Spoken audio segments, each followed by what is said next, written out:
we will be joined by Professor Denis Rancourt, researcher at the Ontario Civil Liberties Association, and we'll be discussing a few of the claims made by Randy Hillier about the hospitals being evacuated of its old people and these elderly being sent to the old age homes all around Ontario, and the same may likely have happened in Quebec. And so we're going to be discussing some of these dubious policies enacted all over the Western world and ask ourselves whether these may have caused the excess deaths seen in the spring. Are you with us, Denis Rancourt? Yes, I'm here. I'm just turning on my microphone and my camera, and I hope that you can see me. I think you'll be slowly appearing in a moment there. Andre is just getting everything set up there. Hello. So you've heard from Randy Hillier, MPP in Ontario, Lanark, Frontenac, Kingston, who said there are about 3 facts that he needed answers for. Why did people who should have known better send a bunch of sick elderly people and place them throughout the old age homes of Ontario like so many ticking time bombs? First question. Second question, why were people not allowed to go to hospital when they needed help, when the hospitals themselves were relatively free to welcome people? Why do we insist on confinement and isolation, which only adds stress, adds psychological problems, and has people lose the will to live and then therefore die? Why do we do this to our elderly when we know that it only kills them all the more? So, Professor Rancourt, do you have any answers to these questions? I am shocked by the revelation of Andy Hillier, who is a hero in my mind. It's incredible the work he is doing, and what he shared with us today is absolutely incredible and devastating to think that governments did this. I mean, to inject the long-term care homes in Ontario with 1,000 sick people from hospitals when those homes are already overcrowded, and to put them into overcrowded rooms and areas where the air is closed, which are not properly ventilated. They're not following the recommendations for ventilation. They're locking in the aerosol particles that transmit these viral respiratory diseases. To throw infected people into those crowded environments and then isolate all of those elderly people from society, from their families, and then if they do get sick and more sick, to not allow them to have treatment, to bar them from hospitals in this period. I mean, it's just devastating to hear that our governments have behaved in this way, directly from someone who had an inside view of these policies and saw the memos and saw the emails and spoke to the people that he represents who told him these anecdotes, and well, not anecdotes, they're personal stories. I spoke to Randy Hillier a few days ago, and he told me about one of his members who lost 3 grandparents in the same home in this period. So these are horrible human stories, but this is, it's hard for me not to see this as just raw criminal negligence, because the science is really well known that care homes are extremely volatile places in terms of sudden epidemics that cause death. There's research after research of this over many decades. Influenza can cause 70% of care home residents to die, basically. There are recorded events of that type in North America. So it's well known that you must not infect these homes, because it's like throwing a match in dry underbrush. It just propagates so quickly. Those people are on the edge already. They're vulnerable, many. I mean, you can read reports all around the world about how vulnerable these people are. I mean, it's elderly, very elderly people with dementia. As soon as you isolate them from their family and from human contact, they just stop eating, wither away, and die immediately. And there have been thousands and thousands of deaths like that in the UK, for example, that are documented and reported upon. So to have, I see this as the government having perpetrated a horrendous crime against the most vulnerable in our society. I have a hard time not seeing it any other way. And this is based in, I started to see this clearly as I did research in this field. As you know, Georges, and I don't know if you want me to talk about the main features of my research work that directly lead me to be certain that there was a human intervention cause of deaths in this period. Quickly for our viewers, basically, when they say that so many deaths were caused by COVID, that can that may or may not be true. We don't really know what the cause of the deaths were. What we need to look at, and you've emphasized this many times, is overall, has the mortality gone up this year compared to last year and the year before? And we do notice that there is a spike in deaths, all causes combined. There is a spike of deaths this year in 2020, right around the time when the WHO declared that a pandemic was coming. And then there was a spike. Now, some people make the hasty... Well, go ahead. Yeah, let me explain the features of that spike that lead you to conclude that it has to be due to human intervention, okay? First of all, the WHO did not only announce there was a pandemic and that they had observed a pandemic even before there were significant deaths, but they actually made strong recommendations to all the nations that they prepare their hospitals. And what many took that to mean is that they have to have the facilities for a wave of very sick people that were going to arrive imminently. And so that led to many jurisdictions deciding to empty their hospital facilities, especially the intensive care facilities, as quickly as possible by any means. And it just made them react in that way. So that was a direct consequence of very firm directives from the World Health Organization. Now, this all-cause mortality peak, you're right. If you look at all-cause deaths, it is very seasonal. It's always much larger in the winter than in the summer. The winter burden peak rises, is typically represents 10% or more of total mortality in a year. So it's a very significant seasonal variation. But the thing is, it always happens at about the same time and about the same way, and it happens the same way everywhere that we measure it. In every European country, North American state or province, it's always about the same general feature.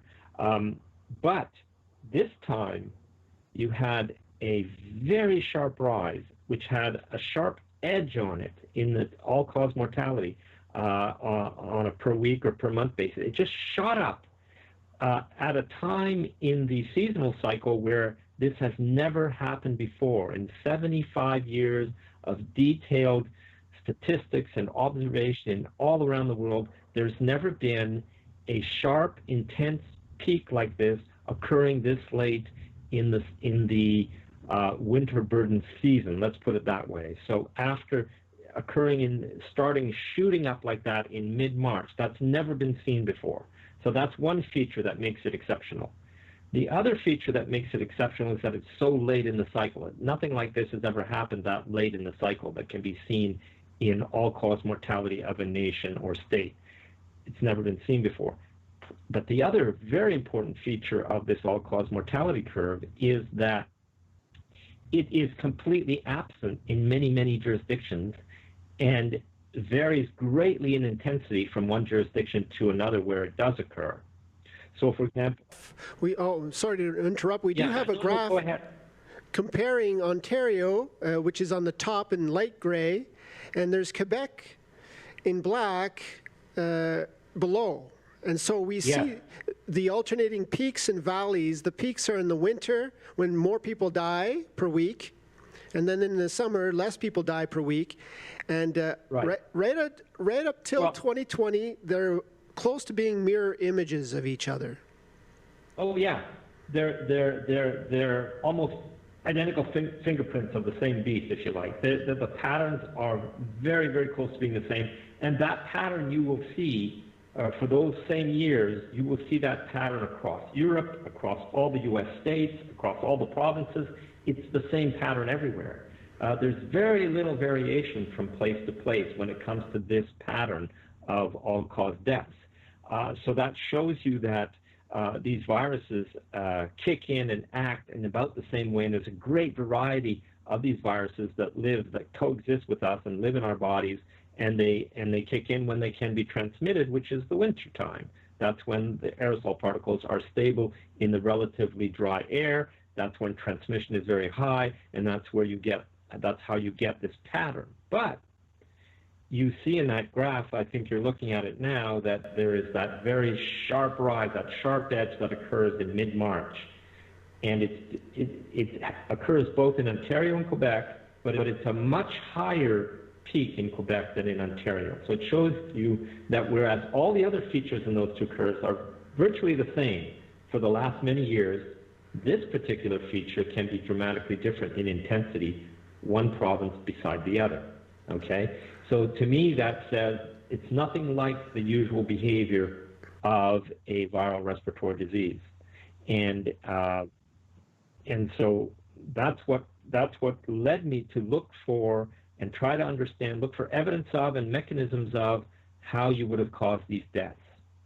And so what are the top potential candidates for these causes of death? Other than the virus, what caused these deaths? Now, we talked about how if you send ill people out of the hospitals into the old age homes, then there's going to be all sorts of contagious diseases spreading throughout these old age homes. That might have been a cause of death there. That's one. Are there any others? Or? Yeah, I think that's right. I would say that there, depending on how you want to divide the candidates, there are two or three candidates for what could have been the mechanisms. As far as I can see, as I research this more and more and talk to more and more people and look at more and more data, as you said, the very first one is you inject into places that are highly where everything can be transmitted easily, because everyone's in close proximity in these large care home facilities, and where infections transmit easily by the nature of the institution. You inject into those homes people who you know are sick. They're coming from hospitals, going into those homes. So in a period where you say you have this highly virulent and highly transmissible viral respiratory disease, in that same period you're doing this injection precisely where people are most vulnerable to dying from this. You do that. 1,000 people in Ontario, thousands and thousands in the UK, and everywhere where this happened. Okay. So immediately, this person comes into the home, probably sharing, in many of the places they would have been sharing rooms. They're in a space where the aerosol particles that they're breathing out and so on, if they're the source of the infection, are going to be in suspension in the air for a long, long time. Anyone passing by can breathe them in and so on. And they keep filling the air in the particular room where they're at. They keep filling the air and so on. So that's definitely one, and it's known from the scientific literature that this happens, that there are these. For example, there's a study that shows that if an elderly person in a care home has to go to the hospital for some ailment, when they come back and return to the care home, there's a high probability that they're bringing back a contagious disease that can be transmitted, and you see high levels of transmission after the person comes back. So there are scientific studies that demonstrate this. Any deputy minister should have known about the science of this and known that this was the opposite of what you can do. You're not ethically allowed to do this, yet they did it. So that's one mechanism for sure.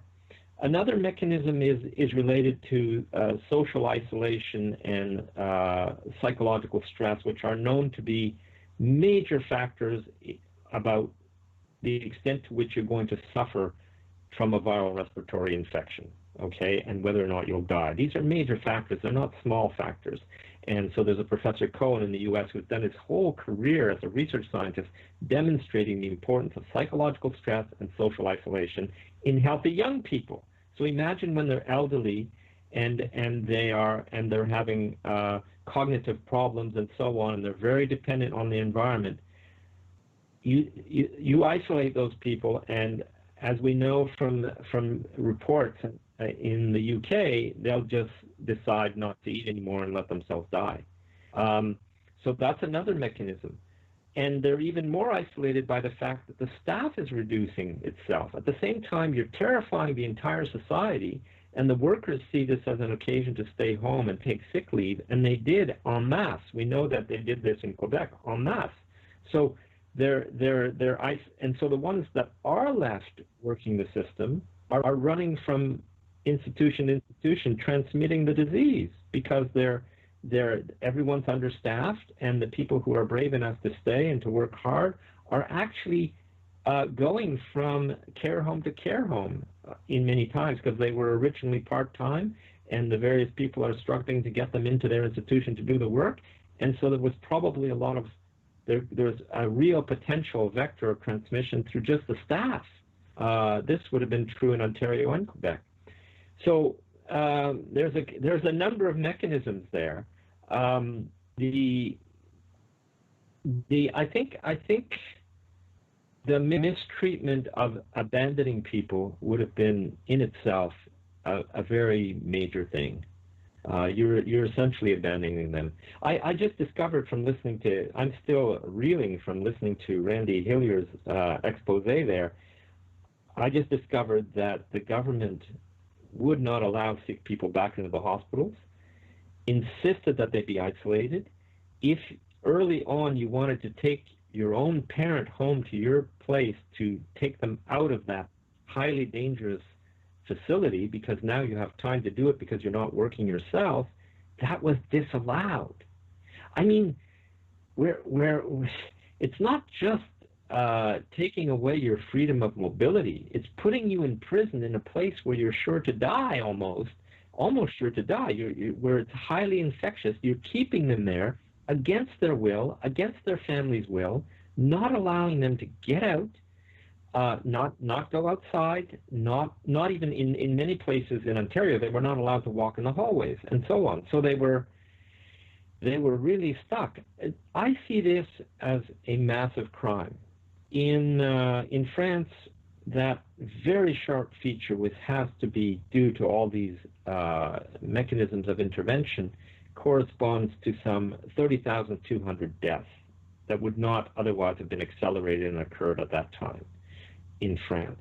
So I think that the area under that all-cause mortality peak that has those characteristics, when you quantify that, that's the number of deaths that the government caused. That would be my conclusion. Now, what's also curious about this whole coronavirus issue and the all-cause mortality is that the age of death from the coronavirus seems to be fairly far along, meaning the median age of death from the coronavirus is pinned at around 84 in Sweden, 80-something as well in Canada. So my question is, if you pair this insight with the other fact that the all-cause mortality within a year in many countries is the same as in prior years, meaning if we count the winter of 2020 and we compare it to the winter of previous years, in many countries it's about the same number of deaths overall, yet this peak is there. So in other words, we see an acceleration of deaths, like these people, their death was rushed by these policies, by these negligent decisions. Their death was rushed, but they probably would have died within the year. Am I getting this properly? Oh yes, it's the absolute most vulnerable and most elderly that mainly died, and who had comorbidity conditions. I mean, who had serious health problems and so on. So, in all likelihood, the deaths that were accelerated by these government interventions are of people that were near death, in the sense that if you're looking at the next months or year or so, there's a good probability they would have died. That's true. But you've made the end of their life sooner, and you've made it a terrible way to die, in isolation and in fear, and it's a horrible way to go. So if you cause the early death of someone, it's not less of a crime because they would have died in a year. You know, if someone is murdered, you don't get a lighter sentence because they were older. The criminal doesn't get a lighter sentence because they were older. It's a crime to kill, and that's unambiguous, and that's what these government policies would have achieved, I think. So now... I don't know if I responded. You see, the other thing is there are studies, I think I know the studies you're referring to. There are studies that point out that what is attributed to a COVID death caused only a marginal increase of rate of death, if you like, a probability of dying compared to the normal for people of those advanced age. There are some studies like that, but for example, I don't know if you want to show a graph that I sent you earlier. Maybe you didn't have time to upload it and everything, but you can compare the probability that people will die within a year as a function of different ages to the probability that you will die if you were infected with COVID. You can make a graph of that, and as a function of the different ages, and they're very, very similar. So being infected by COVID versus just living for a year and dying because there's a high chance at your age that you're going to die is about the same. But even that study is somewhat skewed, because their evaluation of whether or not you'll die from COVID is based on the deaths that were observed after March 11th in that very sharp peak, which I am arguing is due to the interventions. Okay, so they're estimating the mortality rate of COVID based on deaths that can clearly be connected to the government action. So in a sense, even those estimations are wrong. I mean, there's layers and layers of deception here, and scientists will often deceive without meaning to, just because of the methodology that they choose in writing their reports.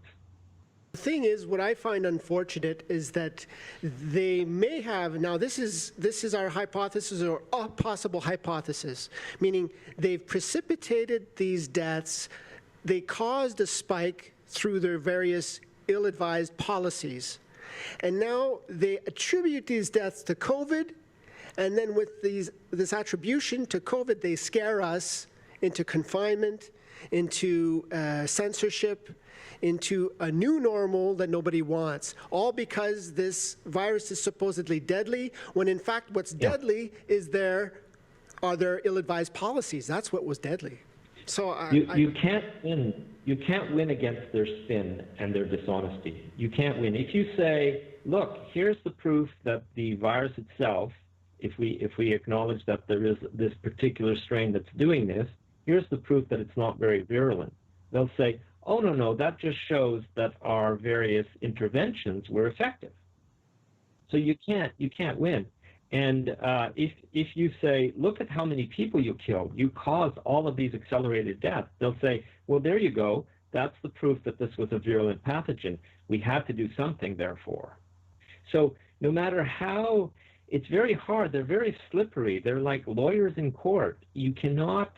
They will not actually honestly discuss with you and consider the scenarios and the arguments in a rational way. They are defending themselves. They are hiding things. And they, by some strange coincidence, are doing things that bring us to the conclusion that the only thing that can save humanity is this vaccine that they're going to sell to everyone on the planet at an incredible profit. It's going to be paid for by the public. That's the only conclusion you can come to when you argue with these people. They're now saying, this is incredible. The World Health Organization has just announced, the director just said that, this is, I think, close to his wording precisely. He said, allowing herd immunity is not a valid management method for a pandemic. Well, herd immunity has never been a management strategy. Herd immunity is naturally what happens when you let society be. So of course it's not a valid management strategy, because it's not a management strategy, period. So please stop playing with these words. They're trying to convince us, in the face of decades of epidemiology, that herd immunity is not of any value, that the only thing that can save humanity from this year on moving forward is that everybody will be vaccinated every single year. That's the level of crazy that we're at right now in society. It's just. Sorry, it just brings us to the need for a kind of an impartial inquiry that has the legitimacy to wake people up to the reality and say, well, you see, this is what really happened, and now we can stop all this nonsense. The recess is over. But is there such a possible legitimate commission of inquiry, or are they all just going to have these kangaroo kind of operations? The problem, George, is the government has to agree to set up an independent inquiry in order to bring to the light the fact that its policies killed thousands of people. It's not going to happen. They are going to, what they want is panels of experts to say that they did the best they could in the circumstances. Small mistakes could have been made. For example, they should have acted earlier. You know, they want the experts of panel to say, you should have locked down sooner. You should have imposed masks sooner, and so on. That's what they want. They don't, but so how do we get governments to be responsible for their criminal acts? I don't know. Maybe an independent police would have to be involved. They would have to actually investigate. Maybe citizens need to put forward to them all of the reasons to believe that a heinous crime has been committed, and put together those dossiers and ask the police to investigate. And then if they refuse to investigate or feel it's not important enough, maybe a private request to justices of the peace for a criminal investigation of these decisions, of these policies that were clearly irresponsible given what we know about care homes and what we know about viral respiratory diseases. So I think there's criminal negligence here, and it would need to be thoroughly investigated. And guess what? This is not a system that is about to investigate the government in that way, in a fundamental way. I have to come up with something, and so I think we're going to wrap it up. We're running out of time. So I want to thank you, Dr. Rancourt, for your time today, and hopefully we'll be able to talk to you again soon. And Randy Hillier is an amazing politician. Thank God we have him in Ontario. Yes, he's a gladiator out there in the Queen's Park. He's just amazing.